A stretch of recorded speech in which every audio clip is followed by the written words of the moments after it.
Welcome to Manna from Heaven with Sharon GainesLee. God says to us in Philippians 4:19 that He would supply all of our needs according to His riches from heaven. Aren't you ready to eat? I am. Everything we need pertaining to life and godliness is wrapped up in our relationship with Christ Jesus. And He supplied everything we need to live this life. So come join me. Let's have a conversation and eat together. Hurry up. Don't miss out. Come on, come on. Hello, my name is Sharon GainesLee. I'm the author of TT, the Color Calico Cat. And I just want to talk to you about this phenomenal book. I just love this book. It was divinely designed for me to write and orchestrated by the Holy Spirit. And I'm just so excited about it. TT, the Color Calico Cat, it's a book that talks about bully proofing your child and teaching your child how to love who God created them to be. And that is so important for a lifetime to have.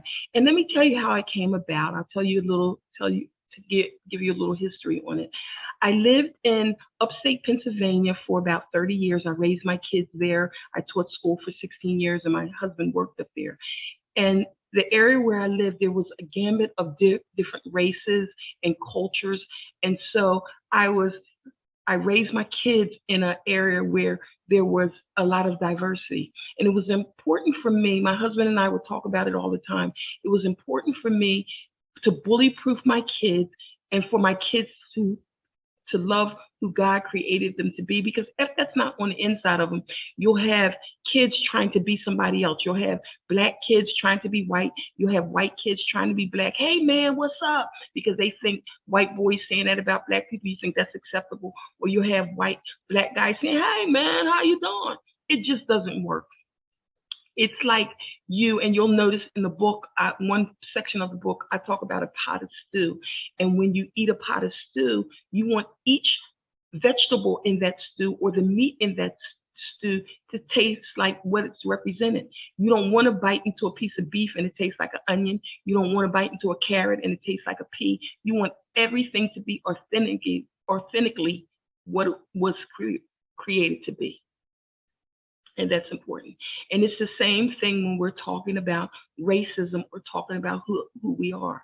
There was a church that we went to years ago, and I think they meant this I know they meant it in a good way, but it just wasn't the truth. And they would say God doesn't see color. And I accepted that initially. And then it got to the point where I said, God does see color. If He created black and white cows to eat green grass, and He created a yellow sun and a blue sky, I think He understands color. So it would be better for us to say, why did God make us all different colors with different hair, different shapes, different sizes? There's a divine purpose for it, because God doesn't do just silly things for no reason.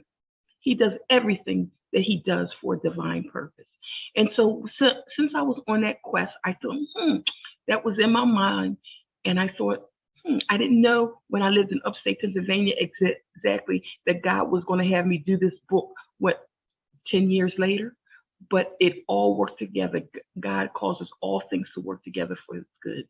And so when we ended up living in Philadelphia, moving back to Philadelphia, because both of us were originally from the Philadelphia area, and we lived on City Avenue, and it's the main thoroughfare in Philadelphia. And we lived at an apartment complex that was called Mansion of Valor, a very posh apartment. It was nice. We paid well to live there. And the last month that we lived there, we had mice. Well, we had already purchased a house in Atlanta, where I am now. And so I knew we were moving. I didn't like the idea there that we had mice, but there was nothing really they could do about it. And when I went down to the office and they would give us an exterminator, and the exterminator, they would say, well, there are field mice across from the field across the street. I didn't care. Field mice from the city, mice from a castle. I don't care. I don't like mice. Or let me say it clearly, that I'm afraid of mice. I don't like the way they just like stir me around. You know, I just don't like the whole thing. But when we ended up moving to Atlanta, and we were down here. Before we closed on our house, we had to stay at a chalet for about a week or a week and a half. It was a week or 2 weeks. I'm thinking it was maybe a week before we closed on our house. And so when the movers moved our things from storage to this house, one of the movers said, "Mrs. Lee, I saw a mouse in the truck." Oh my gosh, my heart just melted because my safety was in. We're moving away from mice. There's only mice in Philadelphia. There's none in Georgia, of course. I don't know. But when he said that to me, I thought, oh my gosh, that was in my head. It was like, here we go again. I can't take this. So I said to my husband the next morning, we woke up, and I said, we have to go to the animal shelter and get a cat. He thought, are you crazy? He knew how I felt about animals. I wasn't really an animal lover. I had fish in my lifetime, but I wasn't really an animal cat and dog person. And so I said it to him. He didn't do anything that day, and I thought maybe he didn't hear me. So let me say this again. So the next day I said, Herbie, can we go to the animal shelter and get a cat? I don't want to keep the cat, but I remember when we built our house, and this is important because we don't see how things are linked together. Even little things are linked together because God is so clever. And so I remember when we were building our house in upstate Pennsylvania before we moved to Philadelphia, we built our house in an area called White's Woods. We had snakes, bears, I'm sure all kinds of rodents, but it was the woods. And so I remember saying, because when they were building the house, of course, everything is open before they put drywall up. And I remember one of my friends said that she would lend us her cat in a cage to stay in the lower level of our house. And we thought before we actually moved in, when we would go over and feed the cat every day for a week, she said, but once that scent gets in the house, rodents won't come. So I had that in my mind. And so that was in my mind how many years, like 10 years later, when I was moved, or maybe it was more than 10 years later, when I moved here to Georgia. And so that's the reason why I kept insisting that we go to a shelter. So we went to the shelter, went in there, and the guy, and everybody at the shelters love animals, of course. They work there voluntarily. So, of course, if they're going for volunteer work, they love it. And so the gentleman who gave us the tour took us to where the cats were. And it was about 3 or 4 cats in the cage where TT was. And he said, well, pick your cat. I mean, I could have closed my eyes and said that one because I wasn't really interested, and my purpose was my purpose. And so I picked out TT. Listen, God picked him out. But I picked out TT, and the guy who gave us the tour set us in a room where we could bond with TT. I'm plastered up against the wall. My husband was sitting in the chair playing with TT. Somebody had to play with her so they knew that we weren't there to, take an animal and do her harm and do the animal harm. And so Herbie was playing with the cat, and then we ended up taking the cat home. Our very first day, we brought TT into our home. She caught a mouse. Love. I fell in love with her. Not right away, but eventually I did.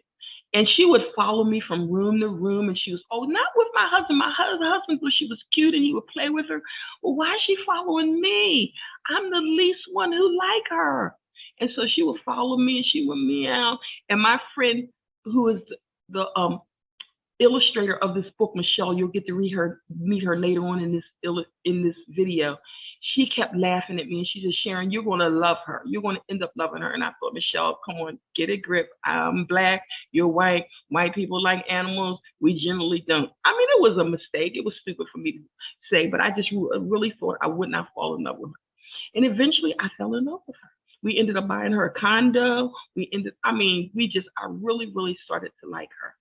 And then I didn't know that you can train cats not to jump up on your kitchen counters. You could train them to do that. I didn't know that. I just thought they just did what they did because they were cats. But anyway, my husband did that, and she knew not to jump up on the counters, and she knew what the areas that she could go, and she had fun, and it was good. And we just fell in love with her, and I loved her. So just to go full speed ahead a little bit, while I was here, all the deaths of Black men being killed by cops was on all-time high at that time. And so I was holding Zoom videos on racism. So this one particular video was on colorism. And if you're not familiar with colorism is talking about racism within your race. And so within the African American race, we say we go from snow to crow. That means we are dark and we can be light and we can be in the middle. We have that whole gambit. And I guess that's in every race. In the Indian race, I know they have the same thing. I mean, every race sort of has that thing. If they're Caucasians, I know she has blonde hair, she's a dumb blonde, or she has red hair, she's hot and fiery. And if she has a brunette, she's bored. I mean, you have your whatever the enemy can use to get in there, he will. And so when we had this video, and a couple people, we were holding these summits, these panels, and a couple of the people who were on this racism panel, I knew they weren't content with who they were, the color of their skin. And so, but they were rallying for, white people to like black people with, this racism. And I thought, that was good. That was a good thing because they should, but we have to also love ourselves. And so I thought, I thought, Lord, and I have to say, the Lord began to conjure in me because he showed me that. And the Lord began to conjure in me a desire to work together with him to rectify that. And so I came home and I looked at TT. I was like, oh my gosh, TT is every color of the human race, because that's how calicos are. Calicos aren't just one color. Calicos are generally 4 colors: black, white, tan, and brown. And so when I looked at her, I said, she's every color in the human race. Let me think about this. And then I began to think, my mind began to go back to when I taught preschool, the importance of putting inside of children the love of who they are. The younger you can get them, the better it is. And I mean, I began to think, when I fell asleep, things began to come up in my mind. And I would say to my husband, Herbie, I got this idea. I always have ideas. Herbie's used to me going having an aha moment. And so when I saw TT, I thought, this is a book. And I thought, if we can teach kids at a young age to love who they are, because we can't make America like heaven. We can't think that everybody is going to love us. This is not heaven. Everybody's not going to love us.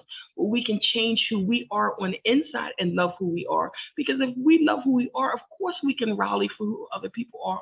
Or if somebody's trying to bully us and tell us that we're not likable, or they don't like the way our hair color is or our skin color is, we can just sort of abort that. We can throw that aside. Why?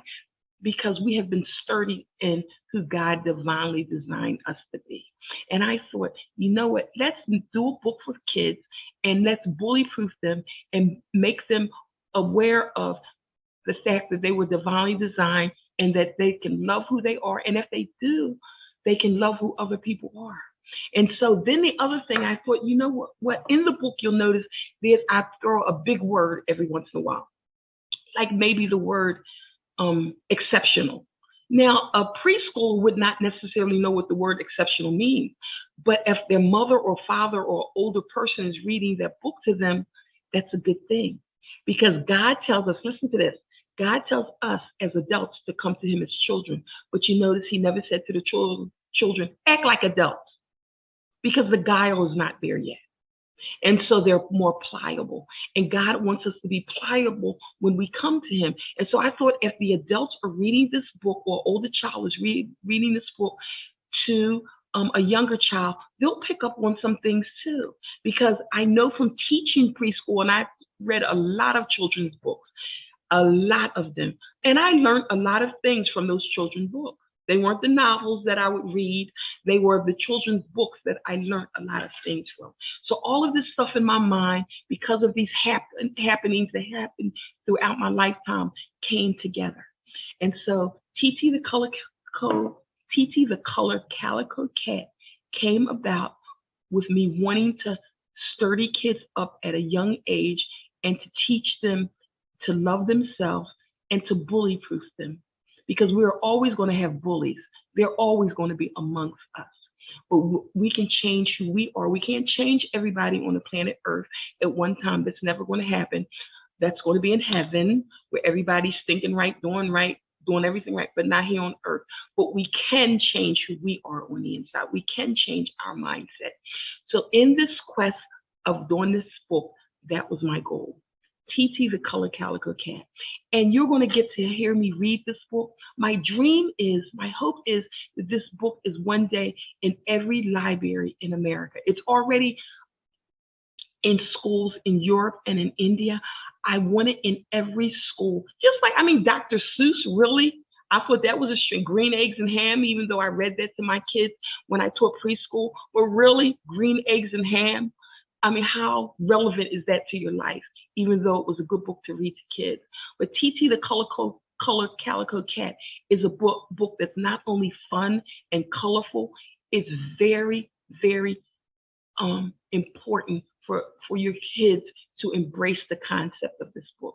So come along with me and read TT the Color Calico Cat. You'll get to hear me read this book. And this book, well, for the first time, I'm telling you, you can purchase this book on Amazon.com and also at Barnes & Noble, or you can write to me, and if you want the book signed by me, and I will sign it and send it to you. I'll do that as well. But I want this book to be in every child's hand. I want them, because we always talk about bullies. Well, bullies will always be amongst us. There's not only children bullies, there are grown-ups who bully other grown-ups. And so if we can sturdy ourselves on the inside, to know that God divinely designed us on purpose, we are at a good place and a good state. So come along with me. Listen to me read this book to your kids and to you. And later on in this video, you'll get to meet. I'll introduce you to the illustrator of the book and how we work together to put this concept and the pictures and everything together. That was divinely designed as well. So come on, here we go. Be excited. Be excited. TT, the Color Calico Cat, one of a kind, the sweetest feline, shining bright from within. She loves the skin that she's in. She's TT, the Color Calico Cat.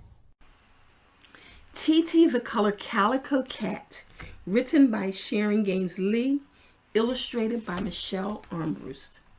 TT, I'm so glad you're home. How was your first day of school? Well, Mama, in school, the kids kept staring at me and calling me the funny-looking calico. Nobody wanted to sit next to me on the school bus. They kept saying that I'm strange-looking and that I'm not like other cats. When I went to lunch, nobody wanted to sit with me.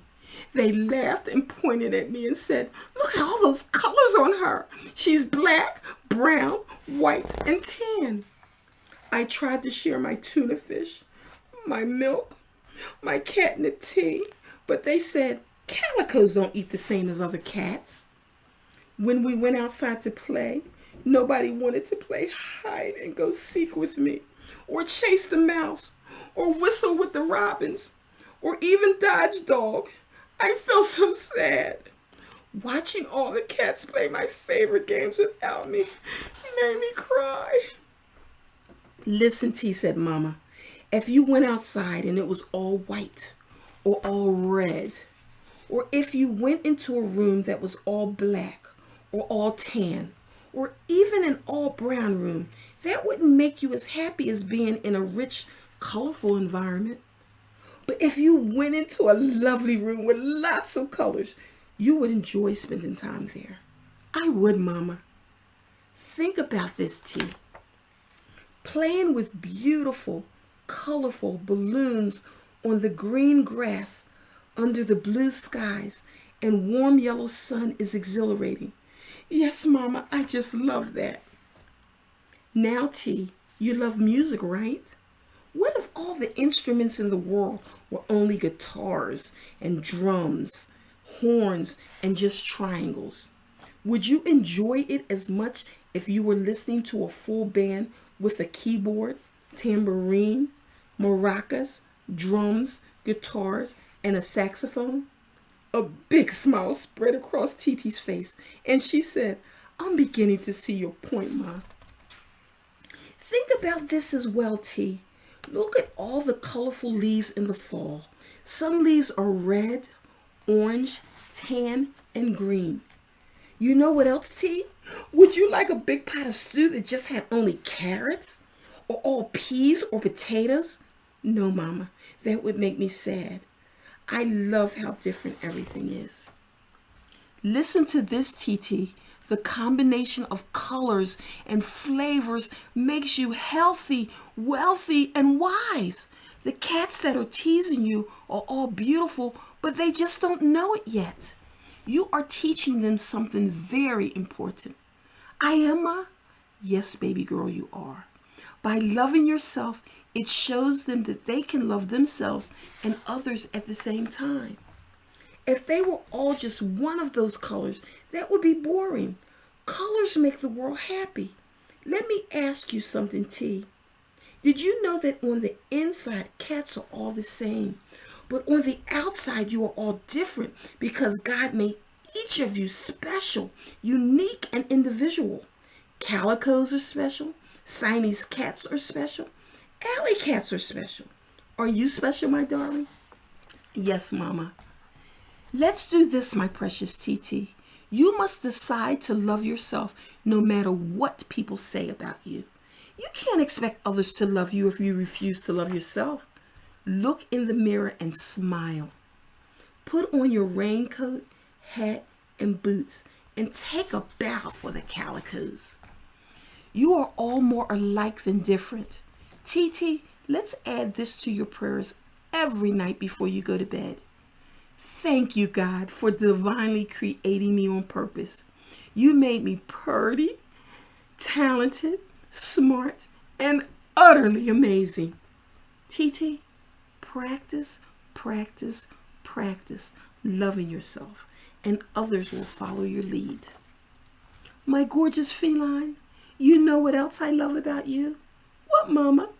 I love your catwalk, your 2 missing front teeth, and the way you purr when I rub your belly. Baby girl, give me one of those amazing hugs. Life is perfect just because you're in it. The end. T, the color calico cat, one of a kind, the sweetest feline, shining bright from within. She loves the skin that she's in. She's T, the color calico cat.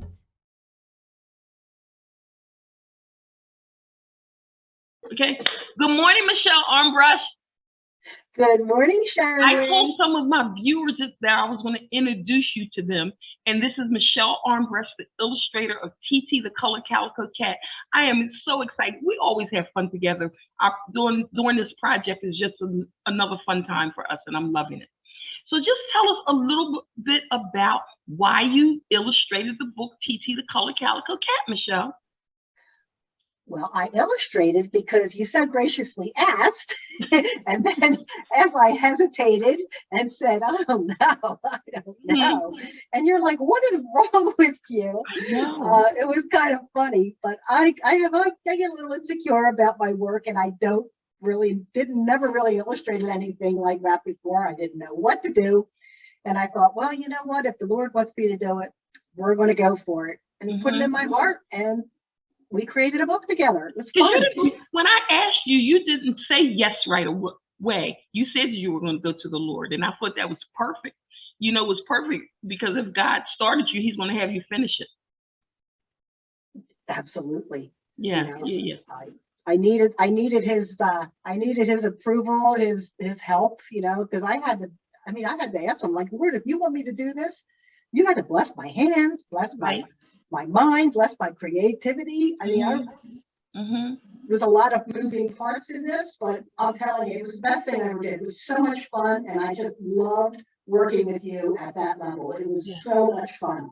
Yeah, that saying that says teamwork makes the dream work. I mean, I agree with that absolutely. If I never did before, because I mean, us working together, it took the pressure off of one person. You wanted to be perfect, but you had the the support of the other person. It was really good, and we both had the same mindset for this. we wanted kids to be illuminated with a thought of being bully proof and knowing who they were. And you just really brought that out of me. We brought it out of each other, I think. And I think that was just so divinely designed for us to work together in this project. Do you think? Oh, absolutely. I loved how it all went together. And I loved how, when we would interact with, what colors do we really want? What do we want the characters to look like? And even down to the little details of, the earrings, the shoes, what's the colors, what are their book bags going to look like? Because every little part, when the kids are looking at it, they're going to be like, oh, I like that. That's cool. Look at the earring. Everybody gets a different thing out of it. In addition to the wonderful words that were there of encouragement and teaching, it was just wonderful. I mean, and kids will pick up how wonderful God divinely designed them to be, and we just want them to run with it, share it, and just love who they are, whether they have curly hair, straight hair, whatever. And the characters you made the children out to be will cover the whole gambit of kids, I think.